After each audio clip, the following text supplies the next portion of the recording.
Foreign Minister Arakchi, thank you so much for your time this morning, sir. I wanted to start with the news overnight that the U.S. has carried out a military strike on Kharg Island. The President of the United States said that for reasons of decency, I have chosen not to wipe out all the oil infrastructure on the island. However, should Iran or anyone else do anything to interfere with the free and safe passage of ships through the Strait of Hormuz, I will immediately reconsider this decision. Let me start by asking you about what has happened on Kharg Island and what is Iran's response to these strikes. Well, thank you so much for having me. I think our armed forces have already answered that they would retaliate if our oil and energy infrastructure are attacked. And they will attack any energy infrastructure in the region which belongs to an American company or an American company is a shareholder. So the reaction would be clear. Last night, they have attacked Kharg Island and Abu Musa Island with, the artillery rocket system, HIMARS as they call it, which is a low-range rockets. And they have done it from the soil of our neighbors. And this is crystal clear that now they are using the territory of our neighbors to attack us by these kind of, rockets. And this is absolutely unacceptable. Which neighbors, sir?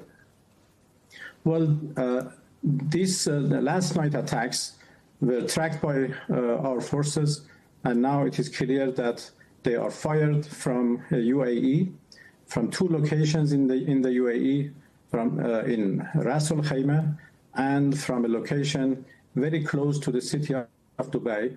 And it is very, dangerous that they use highly populated areas to launch, rockets against us. We would certainly retaliate, but we try to be careful not to attack any populated area.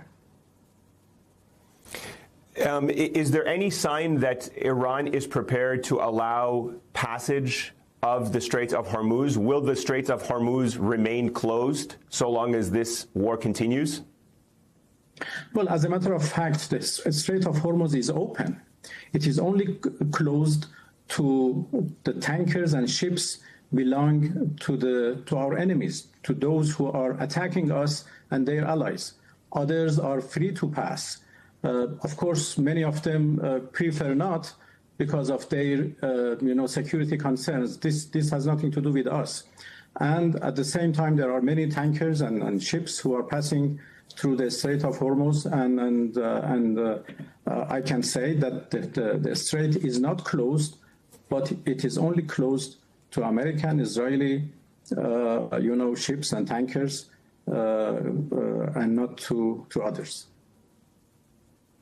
We know that Iran has elected a new supreme leader, Mojtaba Khamenei. He has not been seen yet in public, though he did issue a statement yesterday.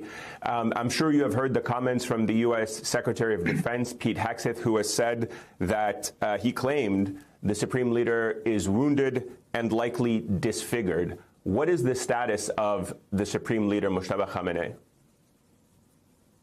Well, they have made so many claims like this.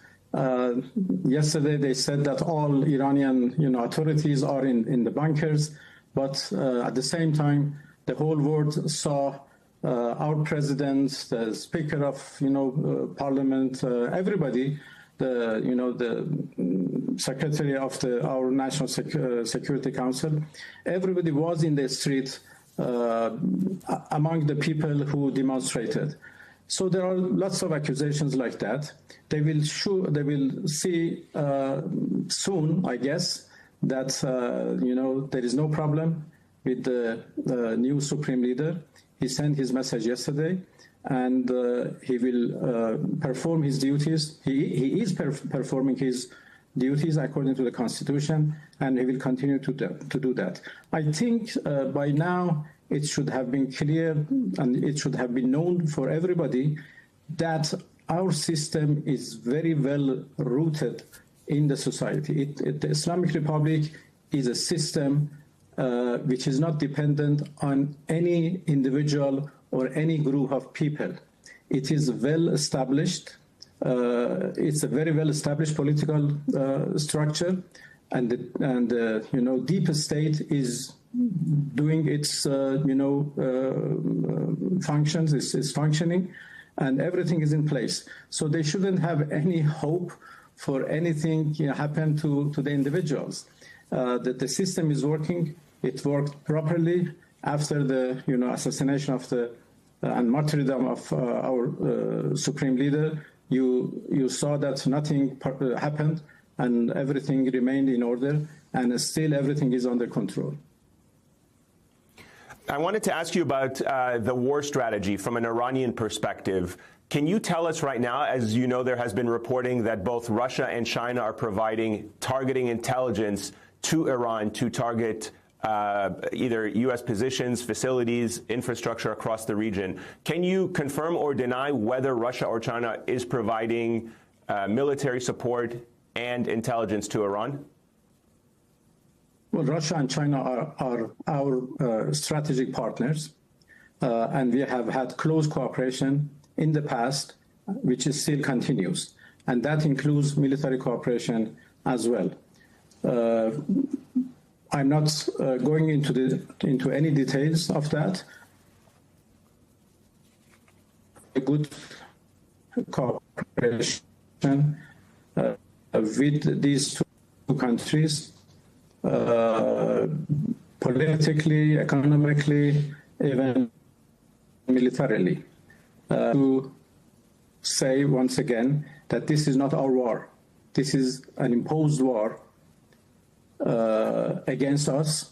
We didn't start this war. It was an unprovoked, unwarranted, illegal act of aggression against us, and we are only defending ourselves, and we continue to defend ourselves as much as it takes, and as long as it takes, in order to end this war in a way that it won't be repeated in the future.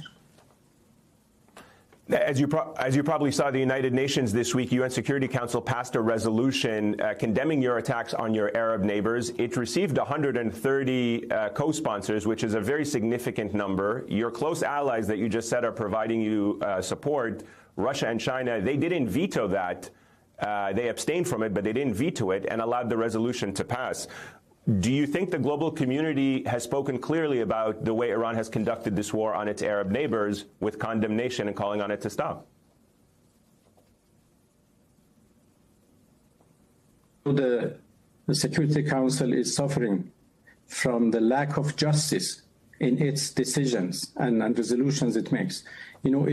How is it possible that the Security Council condemned us for defending ourselves and is not condemning the United States and Israel who started this aggression?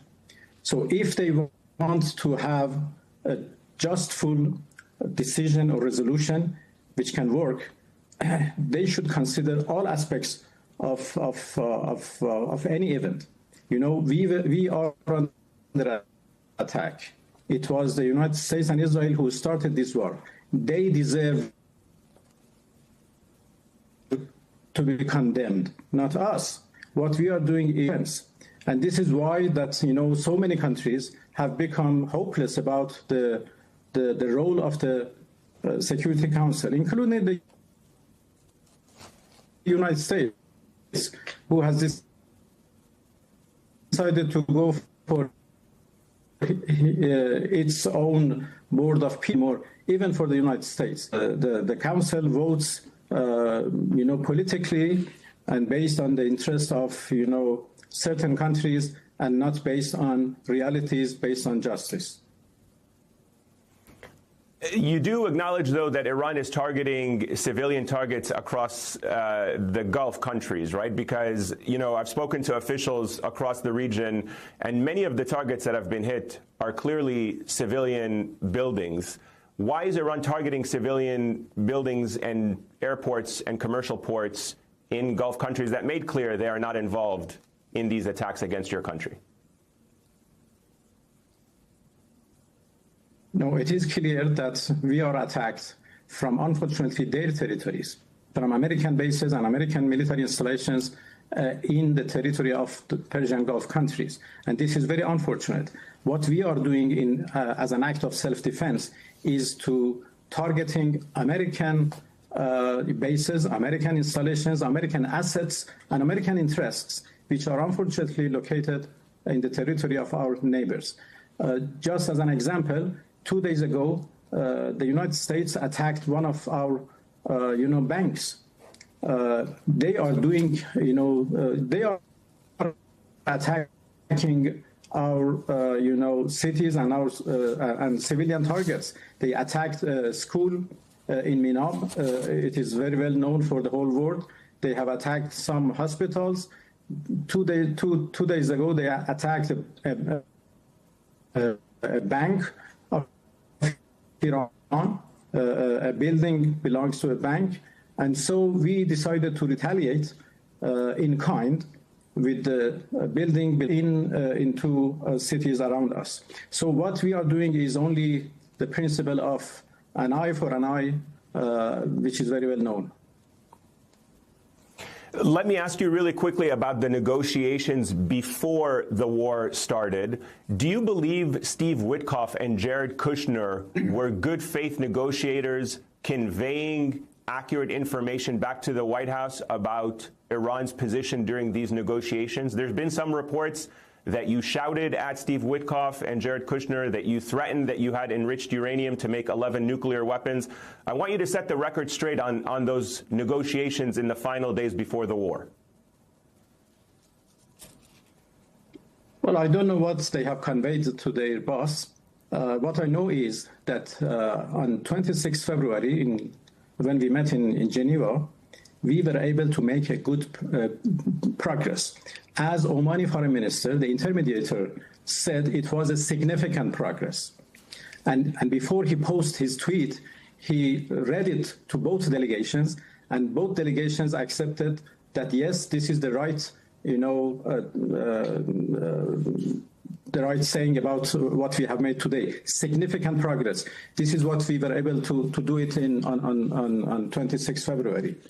Well, the things which are said by U.S. interlocutors, I do understand why they are saying those things. They want to justify an unjustifiable act of aggression. So they are trying to make some excuses for themselves. I never said that we are going to make bombs. I said that we have 440 kilos of 60% enriched material, and that was not a secret. That is what is mentioned in the reports of the IAEA. So I said that, look, this is mentioned in the report. This, if enriched more, can be good enough for 10 bombs, as your own experts claims. So we are ready to give them away. We are ready to dilute them, to downblend them into lower degrees.